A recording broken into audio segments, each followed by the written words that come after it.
আসসালামু আলাইকুম। সর্বশেষ বাংলা সংবাদে আপনাদের স্বাগত। শুরুতেই সংবাদ শিরোনাম। জুলাই বিপ্লবের ঘোষণাপত্র নিয়ে বৃহস্পতিবার সর্বদলীয় বৈঠক।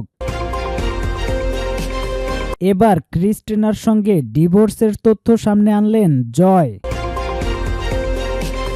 কাল ক্ষেপণ না করে নির্বাচনের তারিখ ঘোষণা করার আহ্বান রিজভির। শেখ হাসিনার ভয়েস রেকর্ডিংয়ের সত্যতা যাচাইয়ের নির্দেশ, থাকছে বিস্তারিত প্রতিবেদন। হাসিনা উৎখাতে আমেরিকার কোনো ভূমিকা ছিল না, থাকছে বিস্তারিত প্রতিবেদন। জুলাই বিপ্লবের ঘোষণাপত্র নিয়ে বৃহস্পতিবার সর্বদলীয় বৈঠক। জুলাই গণ অভ্যুত্থানের ঘোষণাপত্র চূড়ান্ত করতে আগামী বৃহস্পতিবার সর্বদলীয় বৈঠক অনুষ্ঠিত হবে বলে জানিয়েছে অন্তর্বর্তীকালীন সরকার। মঙ্গলবার ঢাকা ফরেন সার্ভিস একাডেমিতে সরকারের উপদেষ্টা মাহফুজ আলম কথা জানান। মিস আলম বলেন, খসড়া ঘোষণাপত্র নিয়ে রাজনৈতিক দলের সঙ্গে অনির্ধারিত আলোচনা হয়েছে।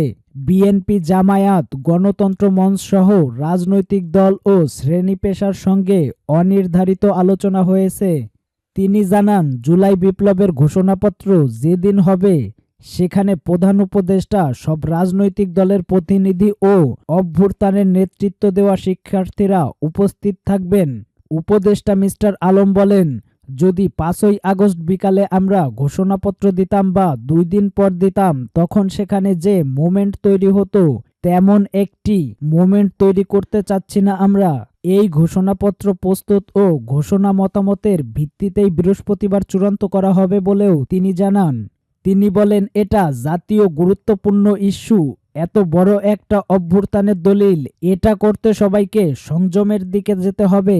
জুলাই ঘোষণাপত্র সংবিধানে থাকবে কিনা সাংবাদিকদের এমন প্রশ্নের জবাবে উপদেষ্টা মিস্টার আলম বলেন, সংবিধানে অন্তর্ভুক্ত হওয়ার বিষয়ে সিদ্ধান্ত হবে যদি জনগণ সরকারকে এই দায়িত্ব দেয় তাহলে, আর যদি না দেয় আমরা মনে করি আগামী নির্বাচনে যারাই জিতবেন তারা এই অভ্যুত্থানের শক্তি হবেন এবং এই বিষয়ে সিদ্ধান্ত নেবেন। এবার ক্রিস্টিনার সঙ্গে ডিভোর্সের তথ্য সামনে আনলেন জয়। ছাত্র জনতার অভ্যুত্থানে পতনের পর শেখ হাসিনা ও তার পরিবারের সদস্যদের নানান গোপন বিষয় সামনে এসেছে। শেখ হাসিনার ভাগ্নি টিউলিপ সিদ্দিকের পর এবার রোষানলে পড়েছেন সজীব ওয়াজেদ জয়। এমনকি তার সংসার ভাঙার খবরও এসেছে সামনে। তিনি নিজেই জানিয়েছেন, ক্রিস্টিন এবং আমি আর একসঙ্গে থাকছি না। আমরা প্রায় 3 বছর আগে আলাদা হয়েছি। সোমবার রাতে নিজের ভেরিফাইড ফেসবুক পেজের এক পোস্টে কথা জানান দেশের সাবেক প্রধানমন্ত্রী শেখ হাসিনার ছেলে ও সাবেক তথ্য ও যোগাযোগ প্রযুক্তি বিষয়ক উপদেষ্টা সজীব ওয়াজেদ জয়। সম্প্রতি তার বিরুদ্ধে যুক্তরাষ্ট্রের federal bureau of investigation FBI এর একটি রিপোর্ট ফাঁস করা হয়েছে। জয়ের দাবি, রিপোর্টটি ভুল ও বিভ্রান্তিকর তথ্য দিয়ে ভরা। FBI এর অসাবধানতা ও বোকামির কারণে রিপোর্টটির মিথ্যা প্রমাণ স্পষ্ট হয়ে উঠেছে। রিপোর্টে কয়েকটি গুরুতর ভুল রয়েছে বলেও জানান জয়। তদন্তে ম্যাসাচুসেট ও ভার্জিনিয়ার স্ত্রী ক্রিস্টিন এবং জয়ের ব্যাংক হিসাবে সন্দেহজনক ব্যাংক কার্যক্রমের তথ্য পাওয়া গেছে বলে উল্লেখ করা হয়েছে। সে তথ্যের ভুল ধরাতে গিয়ে জয় জানান, ক্রিস্টিন এবং আমি আর একসঙ্গে নেই। আমরা প্রায় 3 বছর আগে আলাদা হয়ে গেছি। কাল ক্ষেপণ না করে নির্বাচনের তারিখ ঘোষণা করার আহ্বান রিজভির। সংস্কারের নামে কাল ক্ষেপণ না করে দ্রুত জাতীয় নির্বাচনের তারিখ ঘোষণার জন্য অন্তর্বর্তী সরকারের প্রতি আহ্বান জানিয়েছেন বিএনপির জ্যেষ্ঠ যুগ্ম মহাসচিব রুহুল কবির রিজভী। মঙ্গলবার সকালে রাজশাহী মহানগর যুবদলের উদ্যোগে শীতবস্ত্র বিতরণকালে তিনি আহ্বান জানান। এ সময় রিজভী বলেন, সব ক্ষেত্রে প্রয়োজনীয় সংস্কার দরকার, কিন্তু সেটা নিয়ে বেশি দেরি করা উচিত হবে না। আমরা সংকটের পথে হাঁটছি, তাই দ্রুত নির্বাচনের তারিখ ঘোষণা করতে হবে। সুষ্ঠু নির্বাচনের মাধ্যমে জনপ্রতিনিধি নির্বাচিত করতে উদগ্রীব দেশের মানুষ। তিনি আরও বলেন, গণতন্ত্র আন্দোলনের সব দল অন্তর্বর্তী সরকারের প্রধান উপদেষ্টাকে সমর্থন করেছে। তিনি একজন গুণী মানুষ, তিনি বাংলাদেশের জন্য সম্মান বয়ে নিয়ে এসেছেন, কিন্তু তাকে কেউ বিভ্রান্তির মধ্যে ফেললে এটা মানুষের কাছে বড় প্রশ্ন হয়ে দাঁড়াবে। তাই দ্রুত নির্বাচনের তারিখ ঘোষণা করুন। শেখ হাসিনা বাংলাদেশকে পার্শ্ববর্তী দেশের কাছে ইজারা দিয়ে রেখেছিল বলে মন্তব্য করেন রুহুল কবির রিজভী। তিনি বলেন, এদেশের ভালো মন্দ নির্ধারণের দায়িত্ব এদেশের জনগণের।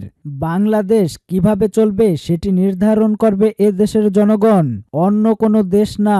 বাংলাদেশের নীতিমালা নির্ধারণ করবে এদেশের জনগণ, অন্য কোনো দেশের নীতিমালা নির্ধারণ করতে দেবে না। শেখ হাসিনার ভয়েস রেকর্ডিংয়ের সত্যতা যাচাইয়ের নির্দেশ। থাকছে বিস্তারিত প্রতিবেদন। জুলাই গণ অভ্যুত্থানের সময় শেখ হাসিনা ও তার ঘনিষ্ঠ সহযোগীদের কিছু গুরুত্বপূর্ণ ভয়েস রেকর্ডিংয়ের সত্যতা যাচাই করতে বাংলাদেশ টেলিযোগাযোগ নিয়ন্ত্রণ কমিশন বিটিআরসি এবং পুলিশের অপরাধ তদন্ত বিভাগকে সিআইডির নির্দেশ দিয়েছেন আন্তর্জাতিক অপরাধ ট্রাইব্যুনাল। ট্রাইব্যুনালের প্রসিকিউটর তানভীর হাসান জোহা এই বিষয়ে আদালতে নির্দেশনা চেয়ে একটি আবেদন করেন। এরপর আদালত সিআইডি এবং বিটিআরসি কর্তৃপক্ষকে ভয়েস রেকর্ডিংয়ের সত্যতা যাচাই করার নির্দেশ দেন। আইসিটির চেয়ারম্যান বিচারপতি মোহাম্মদ গোলাম মোর্তজা মজুমদারের নেতৃত্বে ৩ সদস্যের বেঞ্চ আজ এই আদেশ দেন। বেঞ্চের অপর 2 বিচারপতি হলেন বিচারপতি মোহাম্মদ শফিউল আলম মাহমুদ এবং বিচারপতি এম মহিতুল হক আনাম চৌধুরী। এর আগে আদালতে প্রসিকিউটর তানভীর হাসান জোহা বলেন যে তারা বিভিন্ন উৎস থেকে শেখ হাসিনা এবং অন্যান্যদের কিছু গুরুত্বপূর্ণ ভয়েস রেকর্ডিং পেয়েছেন। এই ভয়েস রেকর্ডিংগুলো সত্যতা যাচাই করার জন্য সিআইডি এবং বিটিআরসি থেকে প্রযুক্তিগত সহায়তা প্রয়োজন এবং এর জন্য আদালতের নির্দেশ প্রয়োজন। হাসিনা উৎখাতে আমেরিকার কোনো ভূমিকা ছিল না। থাকছে বিস্তারিত প্রতিবেদন। শেখ হাসিনা সরকারের পতনের 5 মাস পেরিয়ে গেছে। ছাত্র জনতার অভ্যুত্থানে গত 5 আগস্ট ক্ষমতাচ্যুতি ঘটে আওয়ামী লীগ সরকারের। প্রধানমন্ত্রীর পদ ছেড়ে সেদিন পালিয়ে ভারতে আশ্রয় নেন আওয়ামী লীগ প্রধান শেখ হাসিনা। তার আগে পরে দেশ ছেড়ে পলান সরকারের অনেক মন্ত্রী, এমপি এবং আওয়ামী লীগের নেতাকর্মীরা। জনরোষে ক্ষমতা হারানোর কয়েকদিন পরেই ভারতীয় গণমাধ্যমে শেখ হাসিনার বরাতে একটি খবর প্রকাশ করা হয়। সেখানে হাসিনা অভিযোগ করেন তাকে ক্ষমতাচ্যুত করার পেছনে যুক্তরাষ্ট্র তথা আমেরিকার হাত রয়েছে। যদিও পরে তার ছেলে এবং উপদেষ্টা সজীব ওয়াজেদ জয় দাবি করেন তার মা বাংলাদেশ ছেড়ে আসার পর এমন কোনো বক্তব্য বিবৃতি দেননি।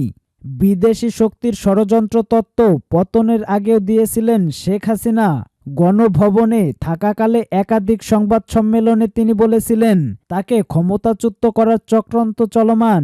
এমনকি একটি বিশেষ দেশকে বাংলাদেশের ভূখণ্ডে সেন্ট মার্টিন বিমান ঘাঁটি নির্মাণের অনুমতি দিলে তিনি কোনো সমস্যায় পড়বেন না বলে আশ্বাস পেয়েছিলেন বলেও দাবি করেন তিনি। আওয়ামী লীগের কেন্দ্রীয় নেতৃত্ব থেকে তৃণমূলের নেতাকর্মীদেরও অনেকের ধারণা জুলাই বিপ্লবের পেছনে আমেরিকার ভূমিকা ছিল। ভারতীয় গণমাধ্যমেও এই বয়ানের পক্ষে অনেক প্রতিবেদন দেখা গেছে।